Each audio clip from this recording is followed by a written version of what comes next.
Luxury ta'mir deganda kim qanaqa uslubdagi ta'mirni tushunadi bilmadim-u, lekin ushbu uyimiz 100% luxury talablariga javob bera oladi.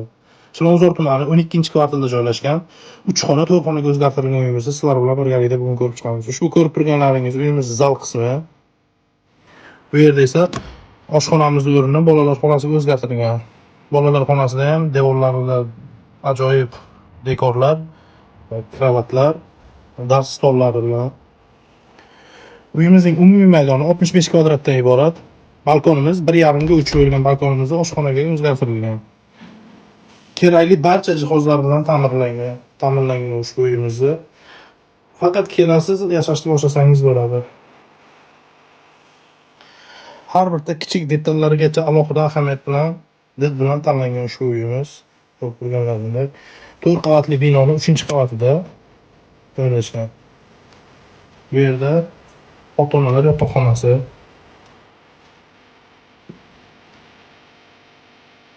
ko'rib turganlaringdek alohida did bilan ta'minlangan, jihozlangan, dizaynerskiy proyekt asosida ta'mirlangan ushbu uyimiz.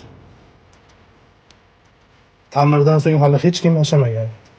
Glavniy ichidan kirib kelish, daraxonlar pechatkalik o'rnatilgan va albatta bu yerda razdельный sanuzorimiz.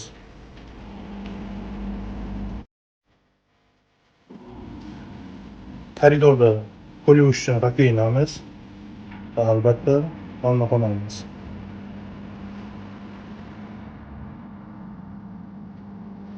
Kichik detallarigacha egalari did bilan ta'minlab qo'yilgan hamma narsalarini.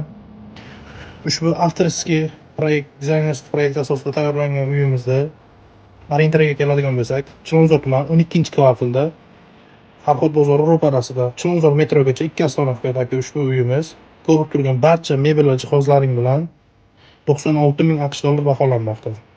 Agarda kimgadir qiziq bo'lsa, opsiyaniyadagi raqamlarga qo'ng'iroq qilishingiz mumkin.